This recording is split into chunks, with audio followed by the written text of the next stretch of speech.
Arcane is one of the best shows that I've ever seen. But what exactly makes it so great?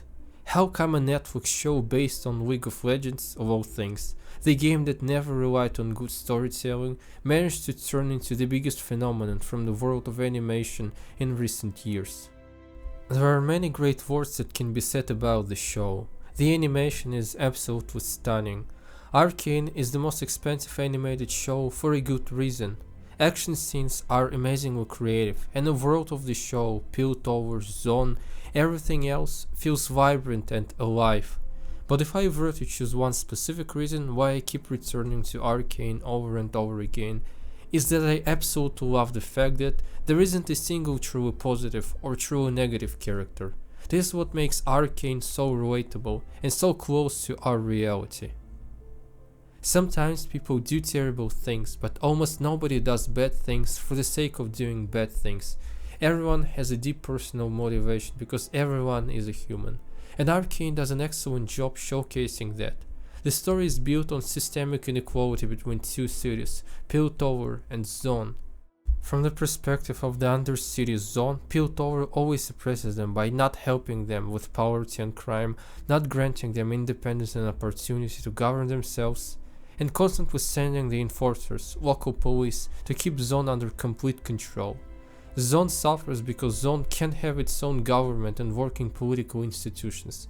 It's not a sovereign nation, but at the same time it is completely neglected and is treated by Piltover practically like a problematic colony that only causes safety issues. Because of being in this weird position, Zaun is barely kept together by efforts of Vander, who serves as a peacekeeper between two cities. But when Vander dies, everything falls apart, and the control Zaun is taken by a mafia boss Silco, whose only goal is to make Zaun an independent nation. Silco practically runs a mafia syndicate like a gangster, and is ready for the worst measures like making people addicted to his shimmer, all in order to solidify his grasp over Zaun. Silco wants control not because he is power hungry, but because he believes that only unity can give Zaun enough strength to be a force that can pressure Piltover. Silco is not a good person, obviously. He is a criminal, a murderer, he exploits children, and doesn't care when someone who works for him gets killed, all to make his dream of the nation of Zaun come true. Deep inside, Silco is just a broken and betrayed man. He and Vander used to lead the rebellion against Piltover when they were young, until Vander turned his back on Silco and almost drowned Silco. Silco's coldness and relentlessness come from traumatic experiences. Silco taught himself not to trust anyone and care only about his goal and not the lives of other people, all because he is just afraid of being stabbed in the back again, like he was by Vander. But Silco doesn't go completely numb. He still has a lot of love and he channels it towards Jinx. He sees that Jinx is abandoned by Vi, her own sister. It reminds Silco of how he was betrayed by Vander. Silco practically sees a reflection of himself in Jinx. Jinx manages to change him. At the end, Silco is ready to give up his lifelong dream just to save Jinx and be with Jinx, who he finally calls his daughter shortly before dying. It's hard to support Silco's measures, but it's even harder to not feel sympathetic. Jinx, aka Powder, is a reflection of Silco. She feels betrayed and abandoned by her own sister. She can't trust anyone. Traumatic experiences cause Jinx constant PTSD attacks and other mental health issues like hallucinations and possible schizophrenia. Jinx's life is somehow even more dramatic than even Silco's life. First, Jinx lost her parents, which already caused her mental health to decline. Then she was feeling betrayed for years by her only remaining family, her sister Vi. Jinx is a complete mess of mental problems. In her core, she is just a child craving for her sister's love and approval, but knowing that her sister turned her back on her. Jinx channels her craving for love into her technical creations. She too, just like Silco, is scared of showing compassion and affection to anyone except Silco. Silco and Jinx mirror each other perfectly. At the end they realize that they only need each other to be happy, but it's too late because Jinx accidentally kills Silco, which is another painful experience for her. Truth be told, I really love Jinx. I can sympathize with her on a very deep level. It's hard not to hate everything, when everything you know is derision, death and violence.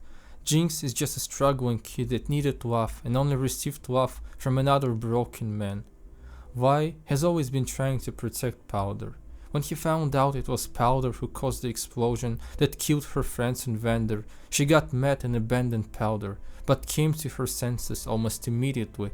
She couldn't return because she got caught by the enforcers. Vi never meant to leave Powder alone. She spent years regretting that she left Powder and called her a Jinx. Vi lost most of her family again. She was justified in her anger.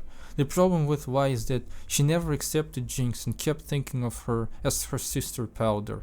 This is why Jinx never accepted Vi's otherwise sincere apology. Jinx wanted her sister to accept her the way she became, accept her as Jinx, a new person with all her problems, but realized Vi wasn't gonna accept Jinx and only wanted to bring little Powder back. But Powder was long dead. Jinx offered Vi a choice between Powder and Jinx and was patiently waiting for the decision. She really hoped Vi would accept Jinx, but for Vi there has never been Jinx. Vi thought that Jinx was Silco's creation, that Jinx can be just shed like a bad skin. But was wrong. Ultimately all that ever moved Vi was her love for Powder. But she, not even knowing that, made mistakes that became practically impossible to undo. Vi also works with Caitlyn, the Enforcer, which makes her a traitor in the eyes of Jinx.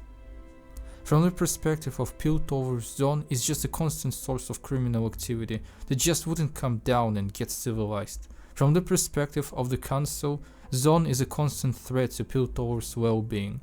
Thus any brutal measures are justified.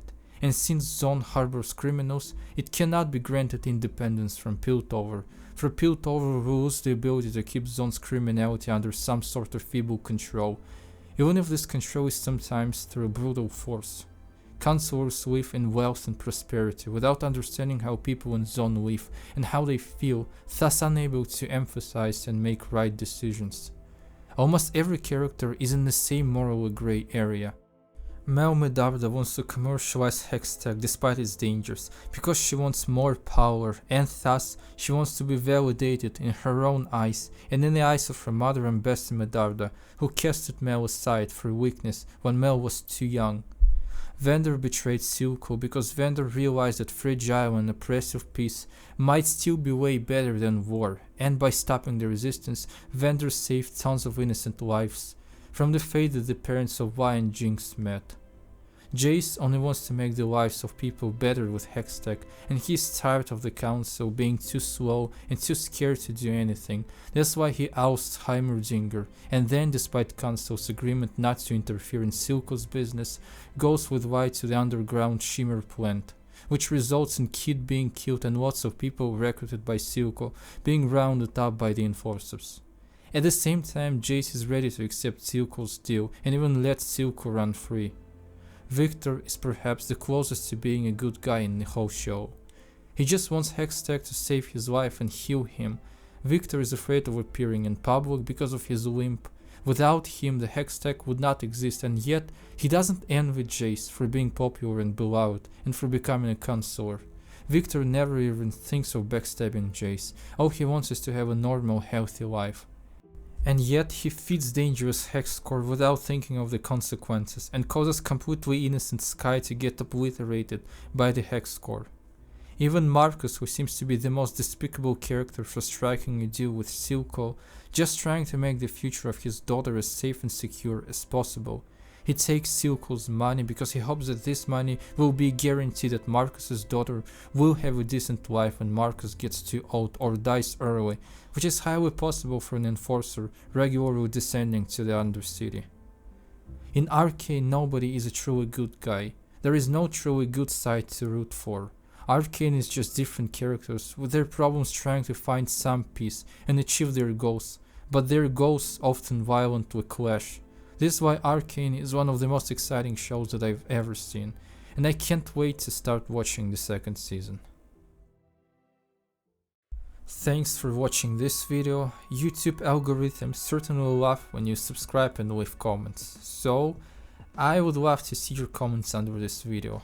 Tell me what you think about Arcane, and see you again.